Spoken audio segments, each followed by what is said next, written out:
Dice Pablo que había algo que le aquejaba, había algo que le agobiaba, tenía algo que podemos decir que puede ser que en algún momento le limitaba el poder seguir adelante y poder seguir cumpliendo el propósito que el Señor tenía con él. Dice que eso le inquietaba, que eso le incomodaba. Y habla que aquello que le aquejaba era un aguijón en la carne, una debilidad. Había algo que le impedía seguir hacia adelante, donde él muchas veces, dice ahí, en 3 ocasiones fue donde el Padre, para rogarle al Padre que le quitara aquello que le incomodaba, gracias, para quitarle aquello que lo debilitaba. Amén. Y ciertamente no sabemos cuál era aquel aguijón que Pablo tenía. Hay muchas teorías, muchos pensadores que se han puesto a buscar en la Biblia, a escudriñar la palabra, a ver qué era lo que estaba agobiando a Pablo.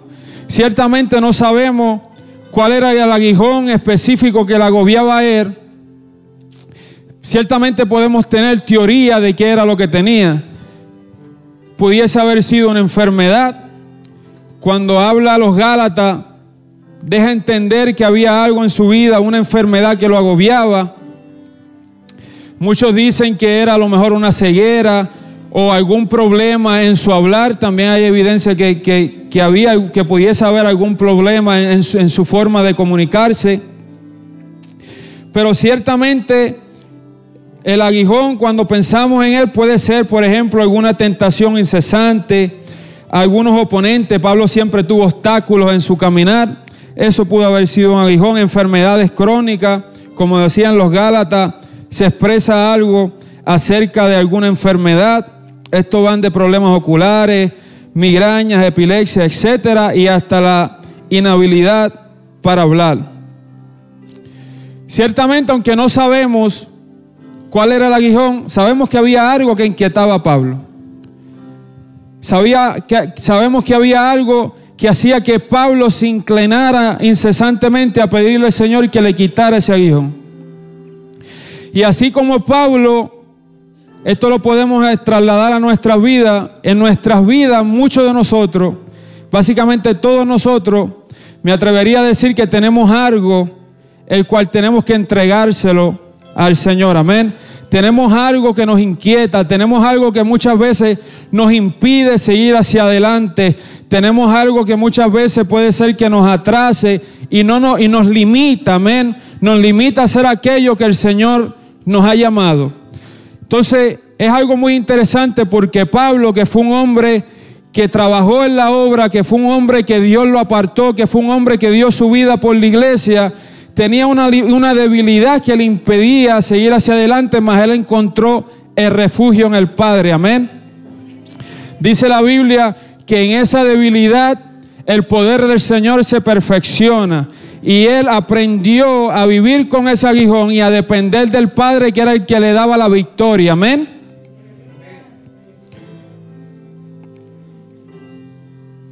Entonces todos nosotros tenemos un aguijón que nos aqueja, pero es importante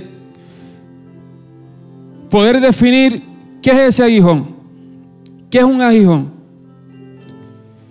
Y aquí Pablo lo define como una debilidad. Era una debilidad el aguijón de Pablo, y estos pueden ir, y esto puede aglomerar muchas cosas. Puede haber un aguijón, puede ser una afección física, algo que nos limita a hacer el trabajo que Dios nos ha llamado a hacer. Impedimentos físicos, impedimentos de salud.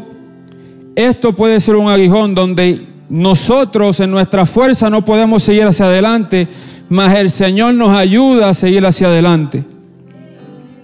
De estos impedimentos físicos, iglesia, usted no se puede imaginar la cantidad de veces que yo me he parado aquí con una migraña terrible, que es como si hubiese dos trenes que fueran en direcciones distintas y me aplastaran la cabeza. Pero es el Señor el que da la fuerza para uno seguir adelante. En la carne yo me hubiese querido quedar en mi casa y descansar, porque Necesito descansar para que esa migraña se vaya, mas en el Señor nosotros encontramos el refugio y la fuerza necesaria para seguir hacia adelante. Amén. Aguijón puede ser un problema emocional, como la timidez. Muchas veces por timidez nos limitamos a hacer el trabajo que el Señor nos ha dado. Y a todos nosotros el Señor nos ha llamado. Nosotros no estamos aquí solamente para ocupar una silla. El Señor tiene un propósito para cada uno de nosotros. Pero a veces hay algo que nos limita. Y puede ser una situación emocional como lo es la timidez. Muchas veces puede ser algo de niño, algún abuso. Alguien que nos dijo, usted no puede, usted no sirve, usted no va a hacer, no lo va a poder alcanzar. Y eso muchas veces nos limita a hacer el trabajo que el Señor nos ha llamado. Mas sabemos que todo lo podemos en Cristo, amén. Todo lo podemos en Cristo que nos fortalece. Y es que necesitamos entender que no somos nosotros, sino que es Cristo en nosotros, iglesia.